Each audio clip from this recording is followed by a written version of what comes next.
అడవికి అంచున ఒక చిన్న పాకలో ఒక పేదరాశి పెద్దమ్మ ఉండేది. ఆమె దగ్గర ధనం లేదు, బలం లేదు, కానీ ఓ నిశ్శబ్దమైన ధైర్యం మాత్రం ఉండేది. ప్రతిరోజులాగే ఆ రోజు కూడా ఉదయం సూర్యుడు అడవిలోకి తొంగి చూస్తున్న వేళ ఆ పేదరాశి పెద్దమ్మ కట్టెలు ఏరుకోవడానికి అడవిలోకి వెళ్ళింది. అడవంతా నిశ్శబ్దంగా ఉంది. ఆ నిశ్శబ్దంలోనే ఆమెకు ఏదో కదలిక వినిపించింది. ఒక్కసారిగా చెట్ల మధ్యలో నుంచి ఒక పెద్ద పులి బయటికి వచ్చింది. ఆ పెద్ద పులిని చూసి పేదరాశి పెద్దమ్మ ఒక్క క్షణంగా ఆగిపోయింది.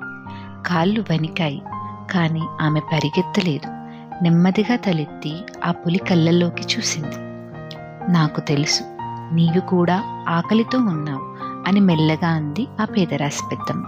నిన్ను శత్రువుని కాదు, ఈ అడవి నీది, నేను కేవలం బతకడానికి వచ్చిన మనిషిని అని చెప్పింది. పులి గర్జించలేదు, దాని కళ్ళల్లో కోపం లేదు, ఒక విచిత్రమైన నిశ్శబ్దం మాత్రమే ఉంది.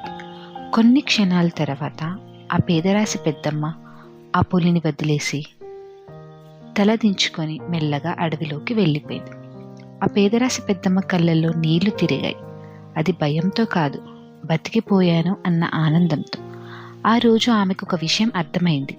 బలం అంటే ఆయుధం కాదు, గర్జన కాదు, భయం లేని మనసే నిజమైన బలం.